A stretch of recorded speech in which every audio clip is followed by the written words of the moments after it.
कोई क्वेश्चन देख के एंग्जाइटी बढ़ी, तो मैं कंफ्यूजन और टाइम मतलब समझ में नहीं आ रहा था क्या करूँ, इधर टाइम जा रहा था उधर टाइम जा रहा था, क्या करूँ, एंग्शियस हो रहा था, कंफ्यूज हो रहा था, क्या करूँ, इम्पेशेंट हो रहा था मतलब।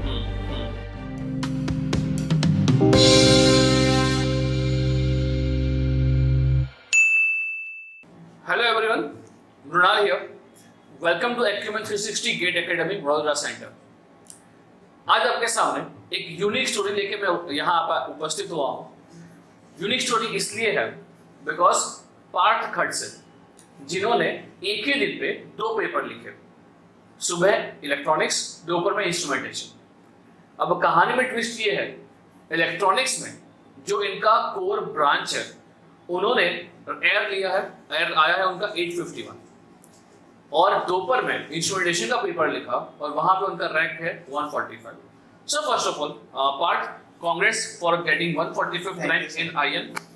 एंड अब जानते हैं कि ये क्या हुआ, कैसे हुआ। 851 इलेक्ट्रॉनिक्स एंड 145 इन इंस्ट्रूमेंटेशन। सो पार्थ, क्या हुआ था आपके साथ उस दिन? मेन तो था माइंड रिलैक्स रखना।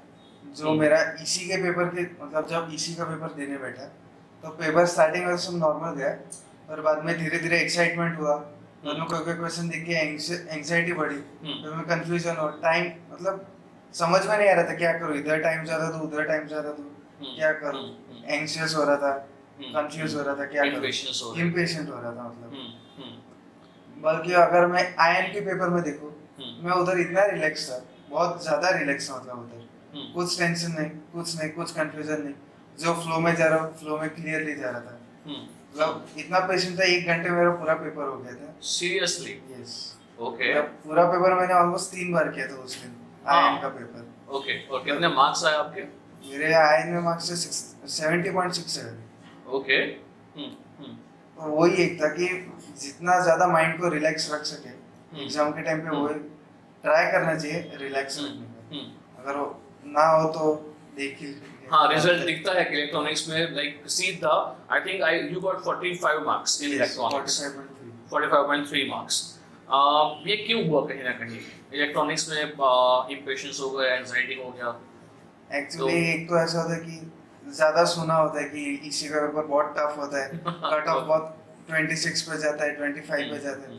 एक तो वो रीजन था कि मतलब ऐसा फील आता है कि भले ऐसा दिखेगा नहीं पर अंदर से थोड़ा फील होता ही है कि टफ पेपर है, तो ध्यान ज्यादा देना है, ध्यान से करना है। स्टूडेंट कंपटीशन थोड़ी ज्यादा होगी, तो ध्यान बहुत ज्यादा पेशेंट रहने का ट्राई करना है। पर वो सोच के इम्पेशेंट हो जाते हैं क्या।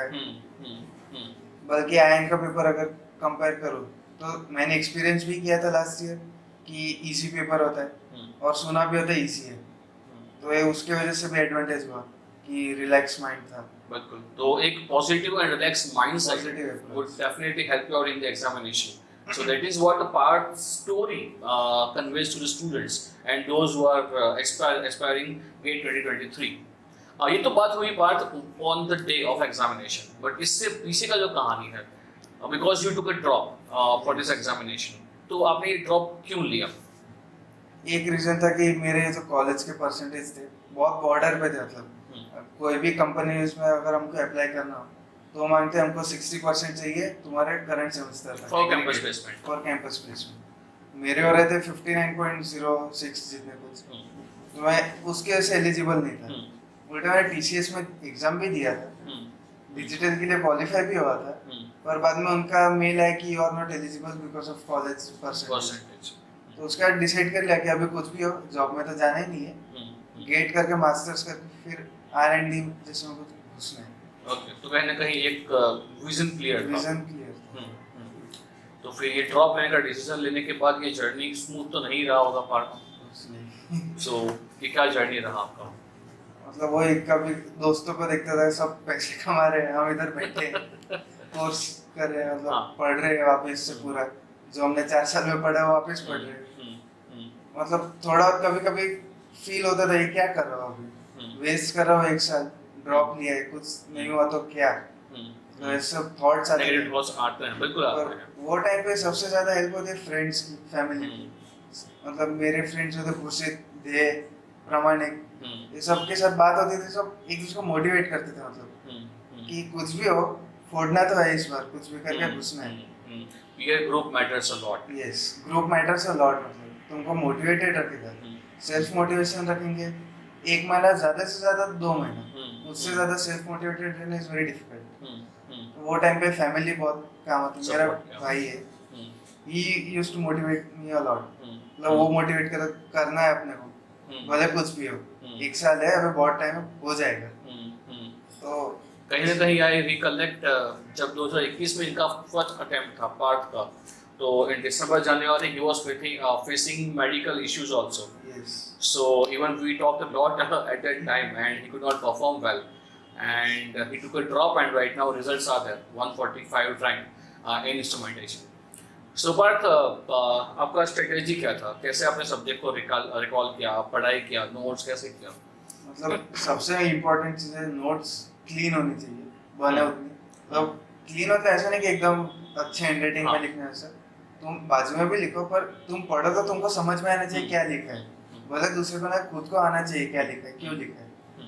नोट्स क्लीन होनी चाहिए, प्लस रिवीजन, रेगुलर रिवीजन। मतलब अभी जनरली कैसे होता है कि आज सब्जेक्ट खत्म हुआ, 1 हफ्ते बाद सोचेंगे अभी तो आता है ये सब्जेक्ट, अभी जरूर नहीं है, पर वो रिवीजन इंपॉर्टेंट होता है, क्योंकि फर्स्ट मंथ में जो रिवीजन होता है वो तुम्हारा मतलब माइंड में बैठ जाता है उतना टॉपिक क्लियर कि अभी ये ऐसा ऐसा है, तो continuous revision is the key. आपने कैसे किया था? तो मैंने मतलब मेरा ऐसा था प्लान कि मैंने गूगल कैलेंडर होता है, तो उसमें मैंने 10 दिन रखे थे, मतलब अगर 10 जैसे सब्जेक्ट हो वैसे से ऐड करने के कैलेंडर। तो फर्स्ट डे पे मैंने नेटवर्क डाला, सेकेंड डे पे कम्युनिकेशन, रिमाइंडर सेट किए थे टिल गेट एग्जाम, मतलब तो वो रिमाइंडर को फॉलो करने का, मतलब अगर आज रिमाइंडर है तो रिवाइज करने का। रिवीजन में किसी की ऐसा नहीं कि थियरी पढ़ लिया हो गया, क्वेश्चन सॉल्विंग होना चाहिए। थोड़ा बहुत थियरी पढ़ा, ऊपर ऊपर से शॉर्ट नोट्स अगर बनाई हो तो शॉर्ट नोट्स में से पढ़ा, फिर क्वेश्चंस जो स्टार मारे हो, सर्कल किए हो, उनको सॉल्व करना। सेम ऐसे दूसरे सब्जेक्ट्स में। तो कहीं ना कहीं जो आपने प्लान किया था उसको एक्सिक्यूट कर पाए? 80% जितना, मतलब वही होता है कि हम प्लान बनाते हैं, एक्सिक्यूट नहीं कर पाते हैं। तो मेरा नवंबर तक मैंने प्लान फॉलो हुआ मेरा, और नवंबर के बाद जैसे नवंबर मिड से ऑलमोस्ट मेरा प्लान फॉलो हुआ नहीं उतना। तो उसके बाद मैंने चेंज किया, मतलब जो टेस्ट सीरीज तो पहले भी दे रहा था सब्जेक्ट वाइज, मतलब टॉपिक वाइज चलते थे, उसके बाद सब्जेक्ट वाइज चालू किए धीरे धीरे।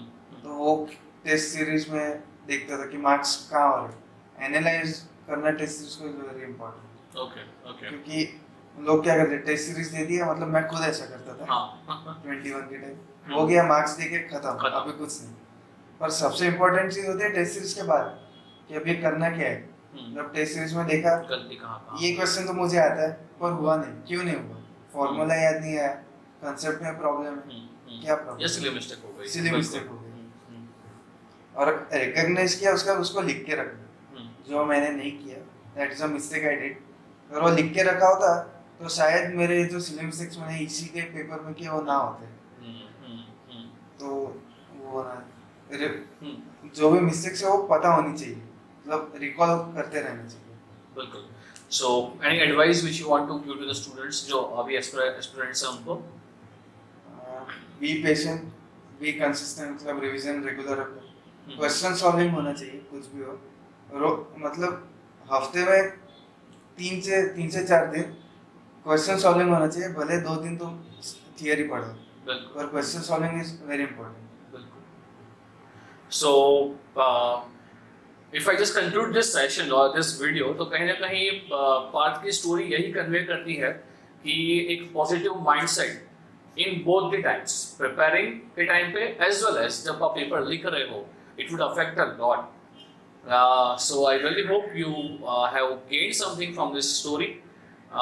ऐसी स्टोरी के साथ मिलते रहेंगे आपको। Thank you so much for being over here, Parth. And we wish you get a great success in career ahead. And thanks for watching this video. Like, share, and subscribe to our channel. Thank you so much.